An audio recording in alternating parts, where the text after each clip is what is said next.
Srdačan pozdrav iz ambasade Republike Srbije u Češkoj Republici iz Praga. Danas obavljamo razgovor sa njegovom ekscelencijom ambasadorom Berislavom Vekićem. Dobar dan, Berislav. Poštovanje, dobar dan. Da vam predstavim gospodina Vekića, to je, kao što ste čuli, ambasador Republike Srbije u Češkoj Republici. Inače, prethodnih 9 godina proveo u izvršnoj vlasti u vladi Republike Srbije na poziciji državnog sekretara Ministarstva zdravlja. To je univerzitetski profesor hirurgije, hirurg koji radi u jednoj od najuglednijih institucija u Srbiji, u kliničko-bolničkom centru Dragiša Mišović. Gospodine ambasadore, možete da nam ocenite nivo bilateralnih odnosa Republike Srbije i Češke Republike?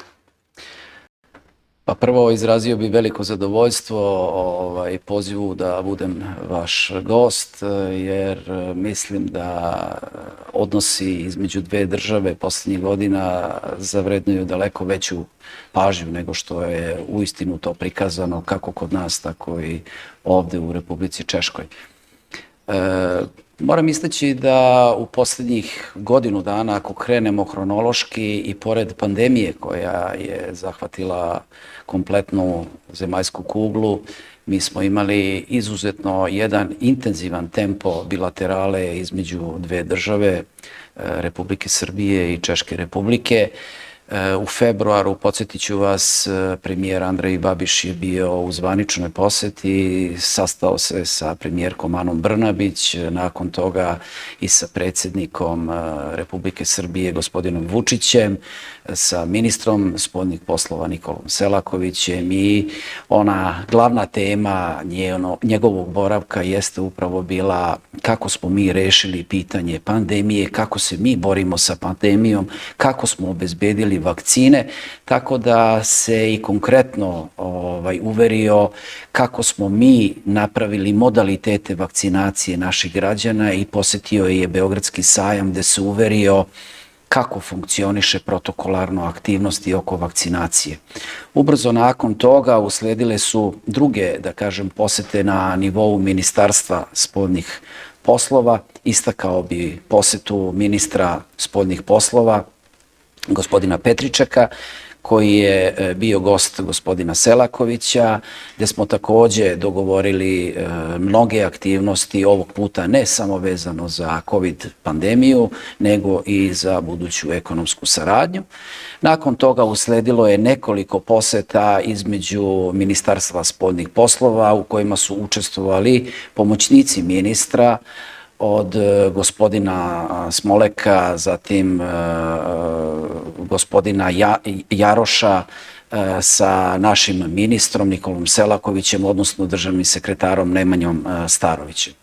Ono što želim da istaknem i što je praktično predstavljalo kulminaciju naše bilaterale, to je bila majska poseta predsjednika Republike Srbije, gospodina Aleksandra Vučića, poseta na najvišem nivou, gde se sastao sa predsjednikom Milošem Zemanom, zatim sastao se sa gospodinom Babišem, tu je bila poseta Senatu, poseta parlamentu sa Radekom Vodorčekom, zatim sastanci u Ministarstvu za trgovinu i saobraćaj.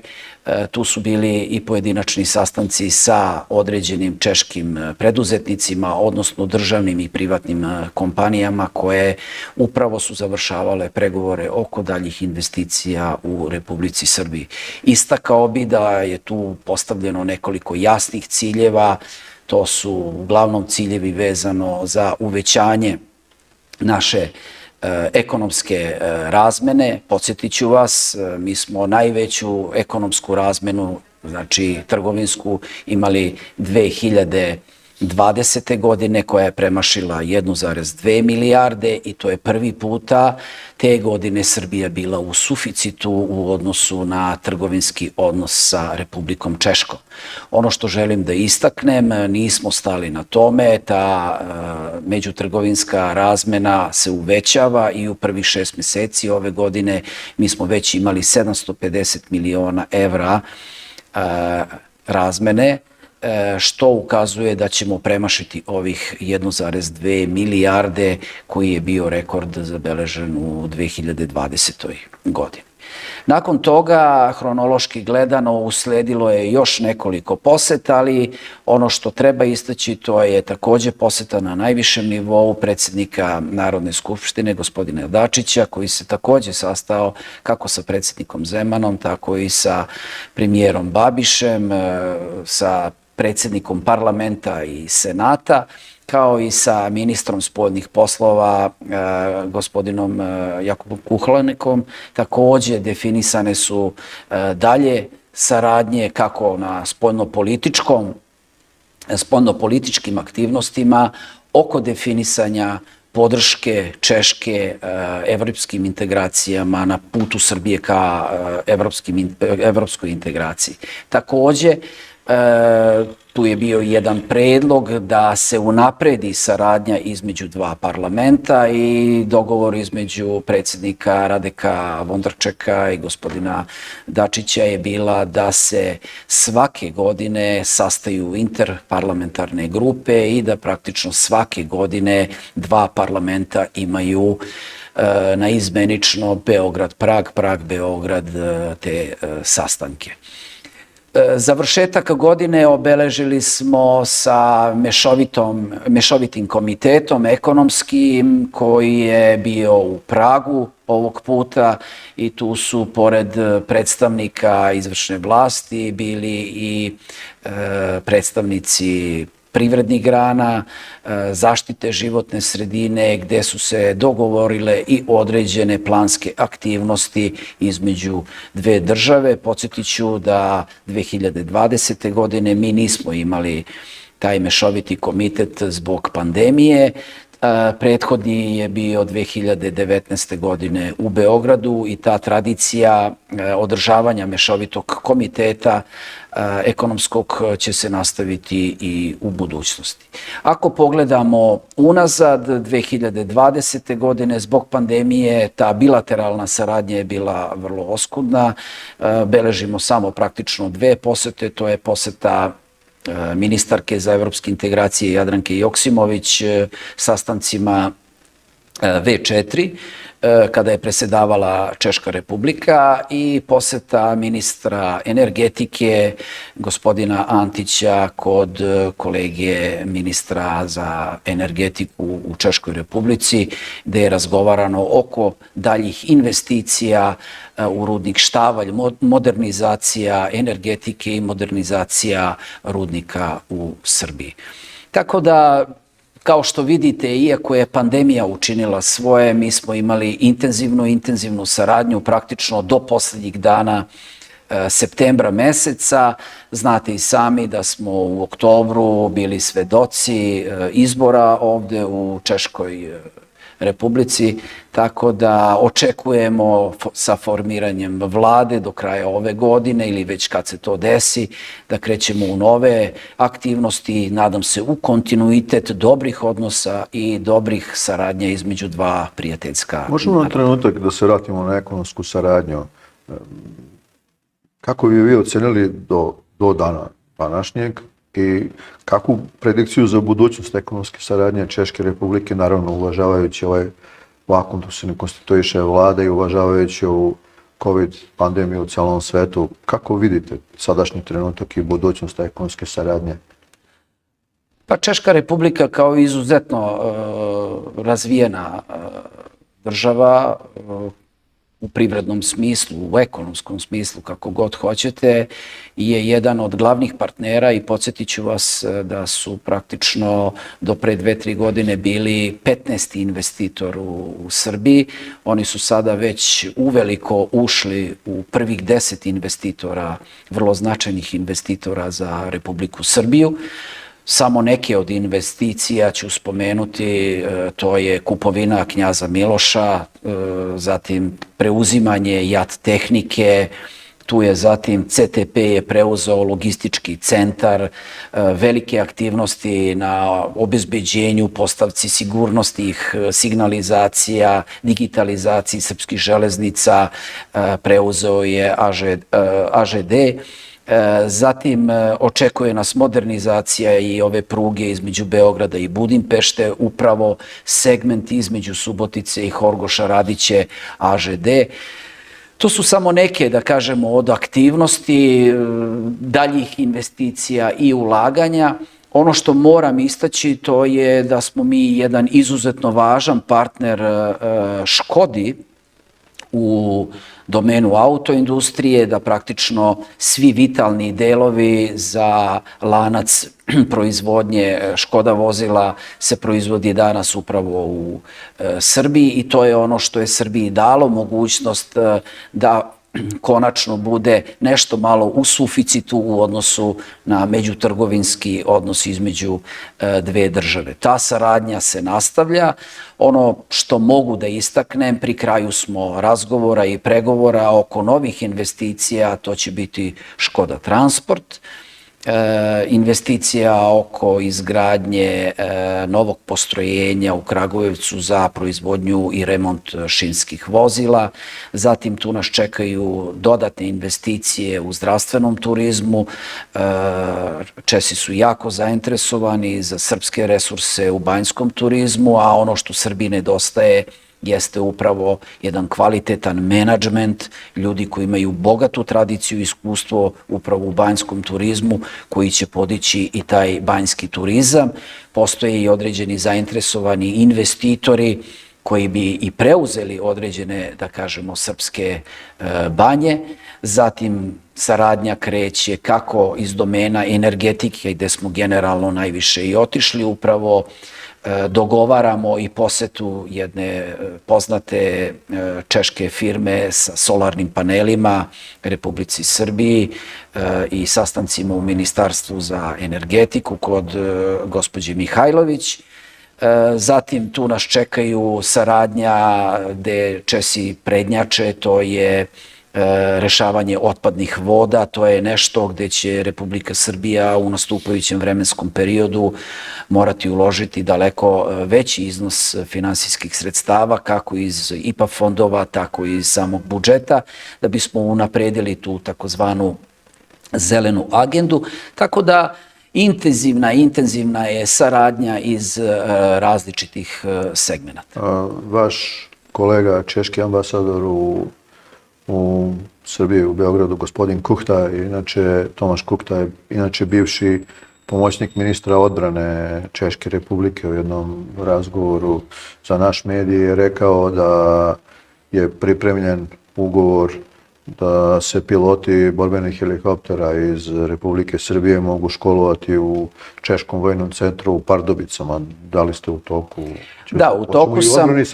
Da, u toku sam. Pa kažem, mi iz mnogo segmenata, iz mnogo oblasti ili da kažemo ministarstava imamo razvijene saradnje, ali ja sam se isključivo vezao i ističem ono gde smo praktično pri kraju samih pregovora.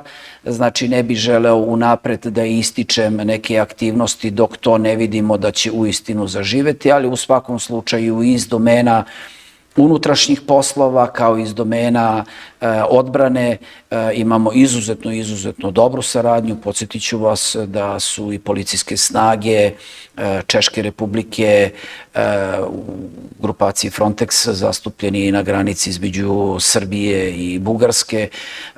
Saradnja iz domena odbrane je takođe, da kažemo, jedan od jačih segmenata saradnja, znači i sa vojnom industrijom Zbrojevka ovde u Češkoj Republici. Šire se i dalje određeni, da kažemo, vidici, imamo i određene planove, a istakao bi jednu izuzetno sjajnu saradnju sa gospodinom Tomašom Kuhtom, koji je jedan izuzetan ambasador, jedan agilan, energičan čovek koji je izuzetno mnogo doprineo da imamo poslednjih godina tako razvijene i dobre i prijateljske odnose između dve države i moram istaći i da je i meni kao čoveku koji je od skora stupio na ovu poziciju mnogo pomogao da zajedno učinimo daleko više na saradnji između dva prijateljska. Delim vaše mišljenje. Gospodin Kuhta je dosta uradio na bližavanju Češke Republike i Republike Srbije. Recite mi, Šta Srbija, pričali smo sad o investitorima, češkim investitorima u Republici Srbiji i pričali smo o saradnji u oblasti bezbednosti, odbrambene industrije, u sektoru unutrašnjih poslova. A šta Srbija može da izvozi na ovaj prostor? Na šta naši privrednici treba da budu spremni da ponude ovde Češkoj Republici?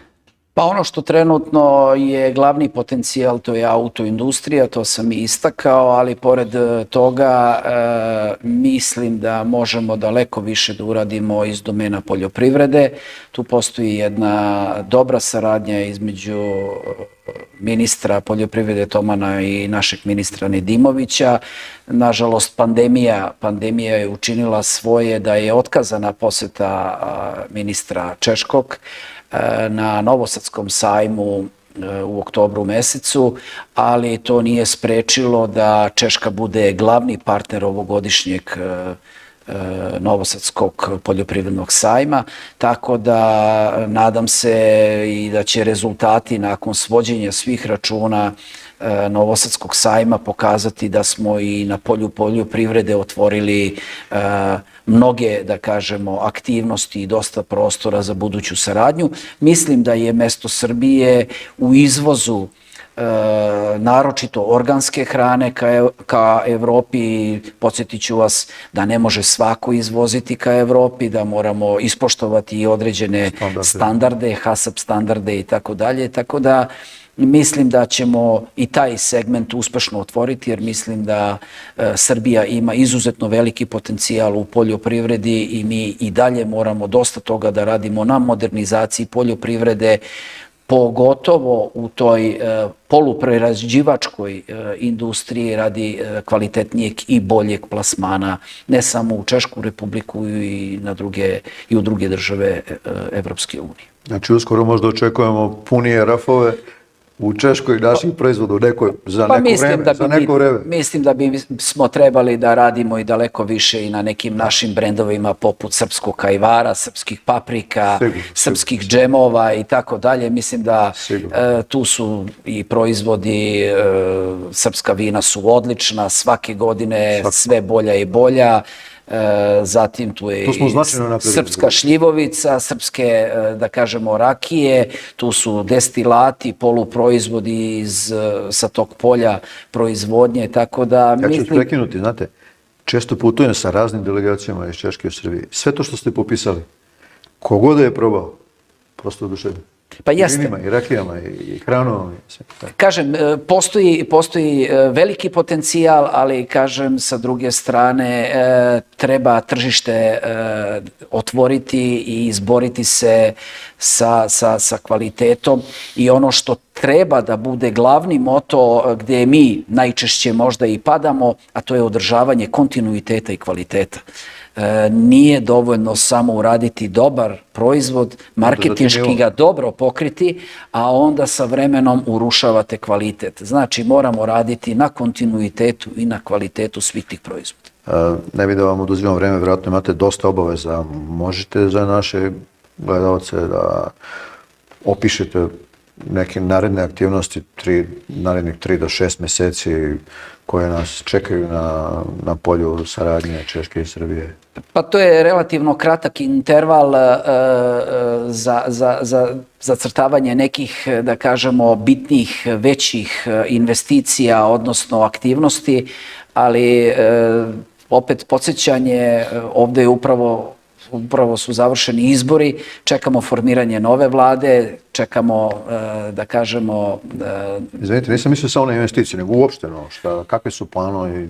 Pa planovi su, da kažem, da iz domena poslovanja ambasade, otvaranje ambasade ka dijaspori, otvaranje komunikacije sa svim ministarstvima i širenja saradnje na svim poljima između dve države. Moram reći da je to prvo što ste rekli veoma značajno, otvaranje ambasade ka dijaspori. To je moj lični subjektivni stav. Moram istaći, ja sam ovde kao prvi zadatak sebi postavio da vrata ambasade otvorimo dijaspori. Mislim da je to neophodno iz više razloga. Istaći ću da smo do pre 2 godine ovde imali oko 2900 Srba koji su imali kako trajno, tako i privremeno boravište. Međutim, za poslednje 2 godine taj broj po zadnjoj evidenciji ili registru koji mi imamo iznosi 5964 da kažemo naša građanina koji žive i rade u Češkoj Republici. Taj broj iz meseca u mesec raste, tako da je neophodno dati podršku i pomoć svim tim ljudima koji iz Srbije dolaze da žive i rade ovde u Češkoj Republici. Moja želja jeste upravo da svim tim ljudima pomognemo i u tom smislu ja sam održao sastanke sa svim udruženjima i klubovima dijaspore ovde u Srbiji, da upravo svi zajedno učinimo maksimalno da svi ti ljudi koji dođu osjećaju se dobro, prijatno, da imaju, da kažemo, osjećaj oslonca kome mogu da se jave i od koga mogu da potraže pomoć u rešavanju nekih svojih, da kažemo, ipak životnih stvari kada dođu u jednu nepoznatu zemlju, za njih nepoznatu zemlju, da bi unapredili taj svoj život. U tom smislu istakao bi aktivnosti udruženja Radost. Mi preko tog udruženja održavamo i čuvamo srpski jezik, tu je škola jezika, tu je hor, tu je kulturno-umetničko društvo, takođe Radost koji učestvuje u svim našim aktivnostima, zatim tu je udruženje Luka Prag koji je mnogo uradio na prevođenju srpskih književnih dela na češki jezik i popularizacija književnosti i ne samo to, kompletan taj, da kažemo, kulturni program bio je jako zastupljen preko udruženja Luka Prag. Zatim tu je Sveti Sava koji takođe je organizovan u smislu određenih izložbi, izdavanja časopisa vezano za srpsku dijasporu. Tu je takođe i Vidovdan, udruženje koje je registrovano u Karlovim Varima i tu nam je gospodin Dejan Ranđelović, čovek koji poslednjih godina brine o memorijalu, o spomen kosturnici u Indrihovicama i njemu veliko hvala i dužno poštovanje prema tom čoveku koji je stvarno mnogo toga uradio da otrgnemo od zaborava mesto gde je sahranjeno 7100 Srba i evo upravo ako smo otvorili temu dijaspore, ja bi iskoristio priliku pa bi istakao da upravo jedan od glavnih zadataka mojih će biti upravo rekonstrukcija spomen kosturnice Indrihovica koji je posle 100 godina u jednom jako zapuštenom stanju.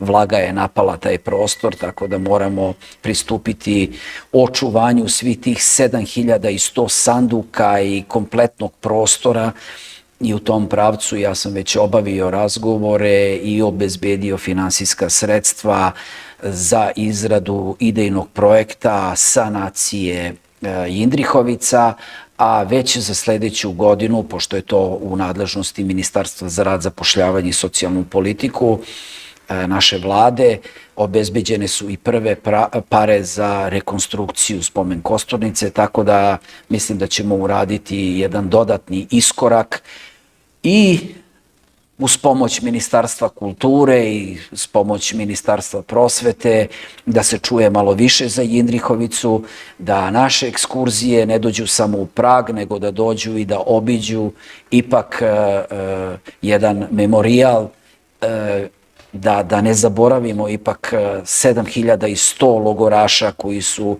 ostavili svoje živote u Indrihovicama. Podsjetit ću, to je jedan od najvećih logora u toku Prvog svetskog rata na teritoriji Republike Češke.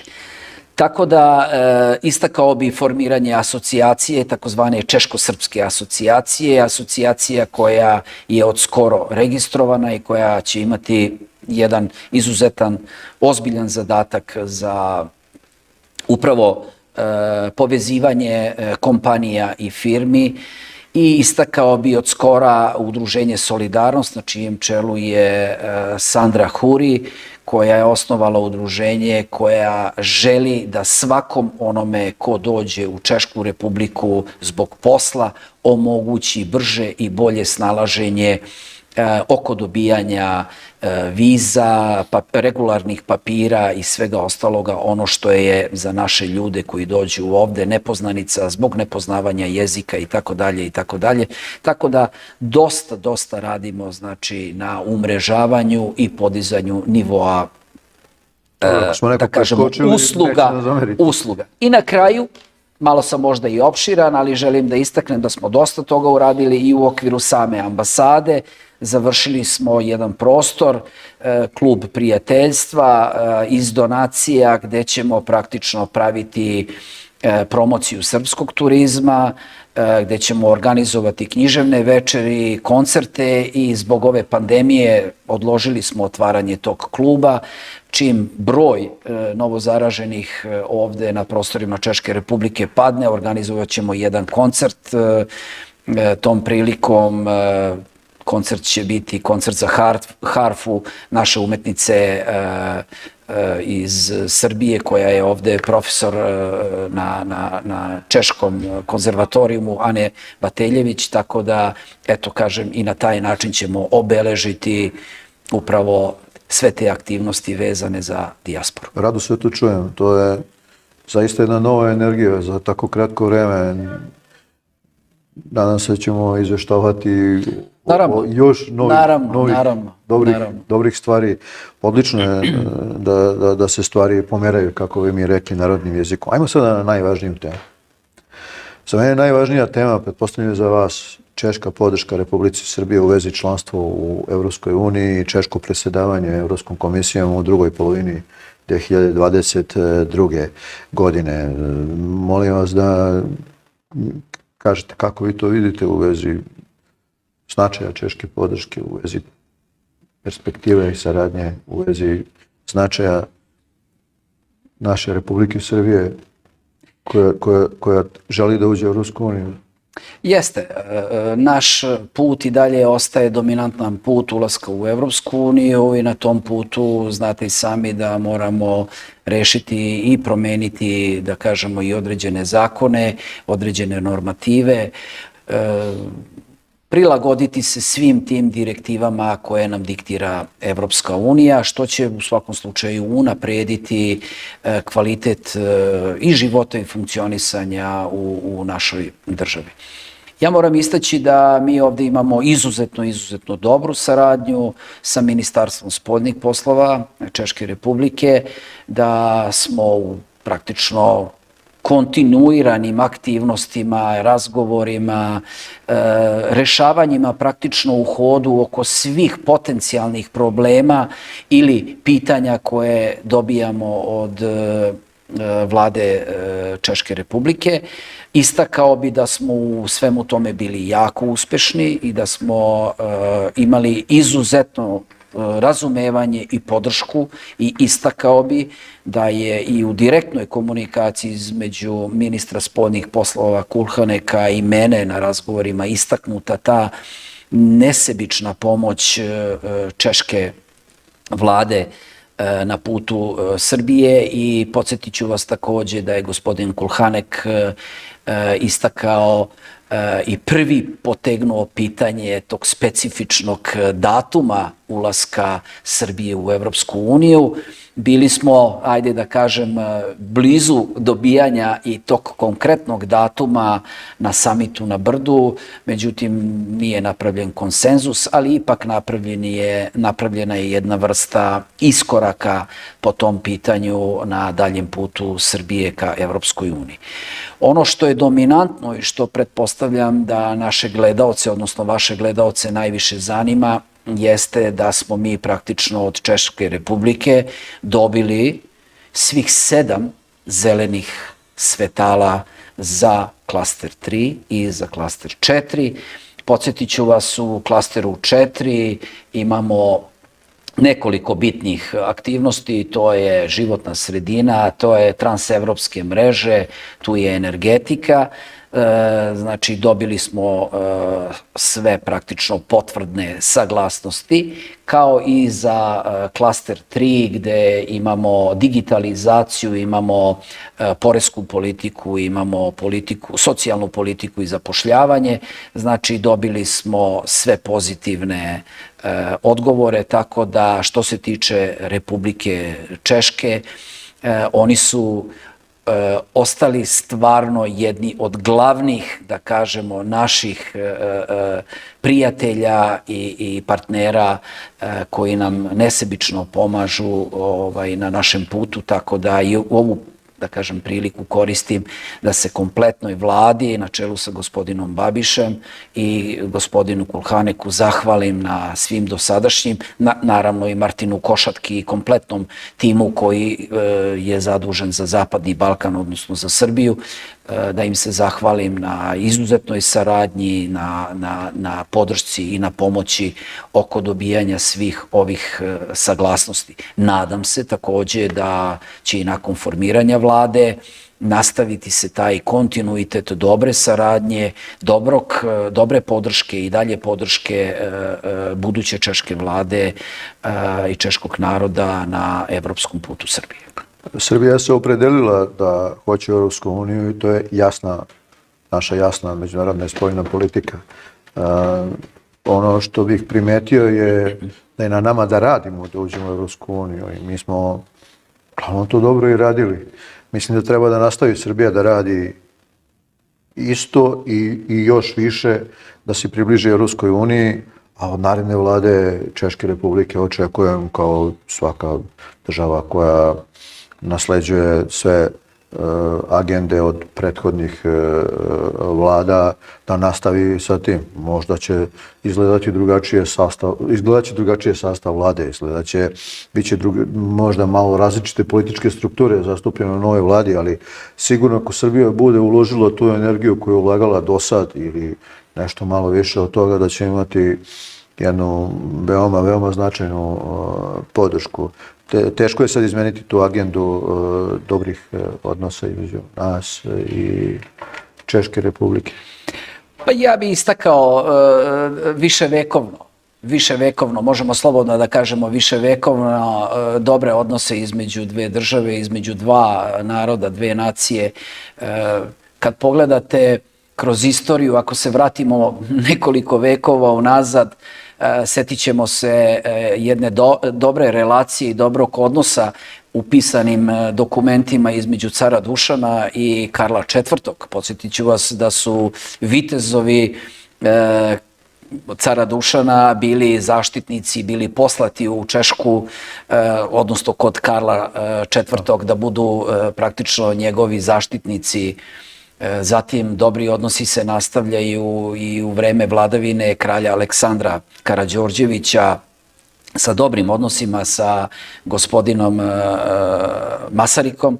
Vi znate da je Masarik putovao sa srpskim pasošima tada po Evropi i kažem, evo, treća etapa nekih naših izuzetnih odnosa, možemo da kažemo, jesu upravo ovi odnosi ovih poslednje 2 godine, dobri odnosi između predsjednika Zemana i predsjednika Vučića.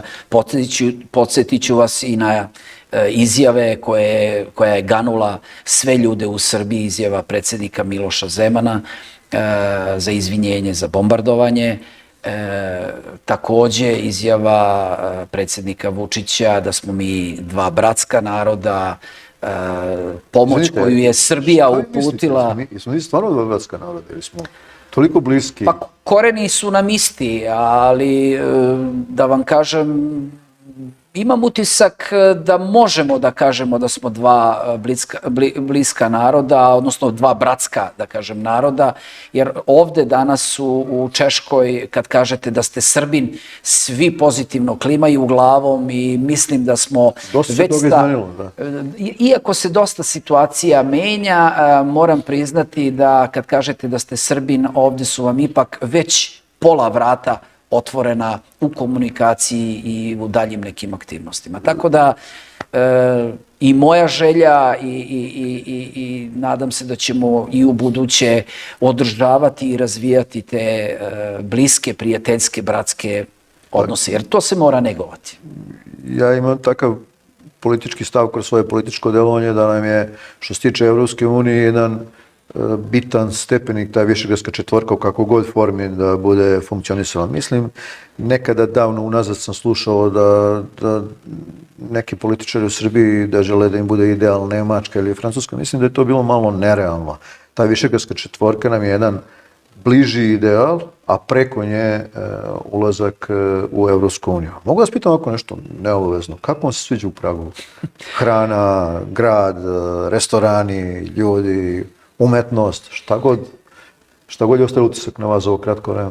Grad je izuzetno. Obzirom da ste dosta radili, ne znam da li ste imali vremena. Čujem toliko aktivnosti za tako kratko vreme, pa ne znam da ste imali vremena uopšte da pogledate grad. Kažete da je izuzetno. Pa ja sliku o Pragu gradim i kroz moja ranija privatna putovanja i dolaske u Prag, kao i kroz određene poslovne dolaske ovde za vreme mandata kao državnog sekretara.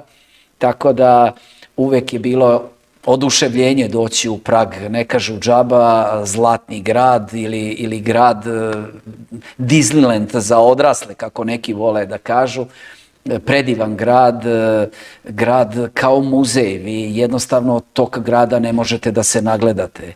Znači, gde god da podignete glavu, to je